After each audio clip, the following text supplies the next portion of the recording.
Ito po ang video just to give you an idea of what this company is about. Jeju Island, the birthplace of Inselderm, where nature and tradition inspire transformation. Made different, elevated to its full potential. The world's first and only smart farm for Pyeongpool. Introducing the first of its kind, Giant Pyeongpool.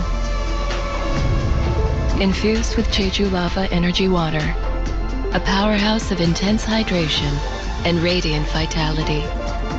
Experience the legendary glow and lifting effect of K-Beauty. Experience the difference, a difference you'll love. The all-new Inselderm, Rimmon. Yes, so yan po yung pangalan ng company at ganyan po kaganda, ka-luxurious yung ating products, no? So, just a little bit about Rimmon. Rimmon started in Korea in 2018 by the #1 formulator of products, skincare products in Korea. And more about him later. Pero ang nakakatuwa po dyan, in less than 5 years, this company revenued $3 billion. Marami po akong kilalang company na hindi man mag-revenue ng 1 billion kahit 10 years na. Pero ito, in less than 5 years, nag-revenue ng $3 billion. As a matter of fact, in just 2 years po, this company, Rimmon, was rated as the #1 K-beauty brand in Korea.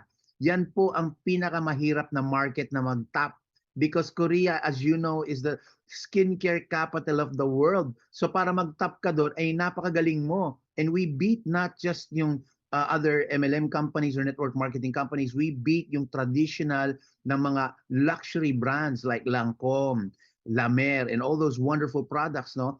And as a matter of fact, we sold over 40 million bottles of our dermatology cream in Korea. 40 million po bottles ang nabenta at 52 million lang po ang Koreans. That means almost everybody in Korea was using our dermatology cream. And so napakaganda po, napakagandang advantage, ladies and gentlemen, if when you see, not if, but when you see that this opportunity is for you, no, it is the best advantage na sumali na po kayo kasi we're launching in October 1 pa. October 1 pa mag-launch. And so it is a super advantage for you to come in before it starts, no? And as a matter of fact, sa Korea pa lang, naging number 22 sa direct selling list. Naging number 22 na siya sa direct selling list. Napakagaling po niya. So we are totally, ang maganda po sa Rimmon, it's vegan. All vegan po. Wala pong animals na na-harm in any part of the manufacturing of any of our products. We are eco-friendly, natural po ang lahat ng ingredients natin, and we are fragrance-free. Kung meron man pong fragrance yung ating mga products, it's natural smell of the ingredients na nandun po sa loob. And of course, we are sustainable. Dahil po, ibig sabihin, hindi po tayo nag-harm ng kalikasan. So yan po yan, So, ang commitment, okay, so, ang mga companies po, ang foreign-owned companies, bonded companies, ito yung mga lang sila, hindi sila totally all-in, Pero yung sa atin po, all-in sila, foreign-owned entity po sila sa Philippines. Ibig sabihin po nitong foreign-owned, SEC-registered ka, at lahat po ng legalities, including BIR, etc., you have to comply with. You have to be compliant in all of the legalities, Yun po yung hirap ng foreign-owned, and that's what they did. Ang tanong, bakit? They infused about $250,000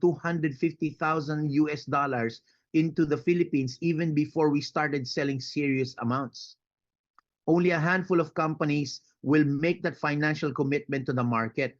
A few slides na, malalaman niyo po kung bakit sila nag-commit, ang maganda po niyan, ang corporate office natin. Ang corporate offices natin sa buong mundo ay ang maganda po niyan, yung designer po ng Prada ang nag-design po ng lahat ng ating offices, including the one in Manila. And so, what does this mean? This means, gusto lang po namin malaman nyo na everything about Rimmon is luxury.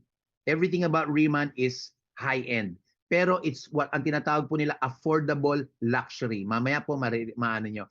Ito po yung corporate office natin sa Manila, And it's in Makati, of course. At nakita nyo naman po, pag dinala nyo yung mga tao dyan, hindi nyo na kailangan ipaliwanag or sabihin na luxury siya.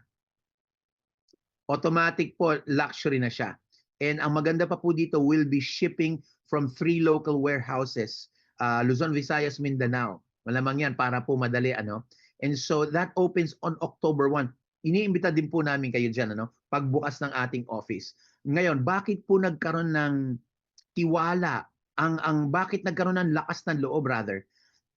Ang ating chairman at saka ang company na magbukas sa Philippines. Simple lang po. Nalaman po nila, they found out that Philippines is the top 5 in demand when it comes to global skincare. As a matter of fact, annually, taon-taon po, we spend $1.3 billion in skincare. And 1/3 of that is Korean skincare. So nakita nila, base sa datos, that we do have a huge demand of skincare. And that's why they had the confidence to actually invest in the Filipino people. They're not only investing in the market, they're investing in the Filipino people. They're investing in you na nanonood po ngayon. Kaya sana makita nyo at more importantly, take action right away. Okay? So, bakit po sumikat? Siyempre, bakit? Sumikat po sa Philippines because of K-drama. Doon nag-umpisa. Tapos from K-drama, napansin natin ang gaganda ng kutis ng mga Koreano, Koreana. Pagkatapos po, ang nangyari, ito pa pong nangyari, no? Hindi lang po sa Philippines actually napansin ang kutis ng mga Koreano at Koreana. Kung hindi din po sa lahat ng buong mundo actually, no? So, Korean skincare is known all over the world na. And that's why actually yung Korean cosmetics has actually beat Chanel and Lancome and all those other luxury brands in the US and Japan. And Korea has also overtaken US in cosmetic exports sa buong mundo, trailing only to France for now. Pero ma-overtake din po yan pag sa lalong panahon. So to explain to you, yung pong mga brands natin o yung mga products ng Riemann that has made them number 1 in the Korean market as well as other places na nagpe-penetrate siya, ang ibibigay ko po yung oras sa aking partner at napakasipag na asawa na si Miss Karen S. Mundo.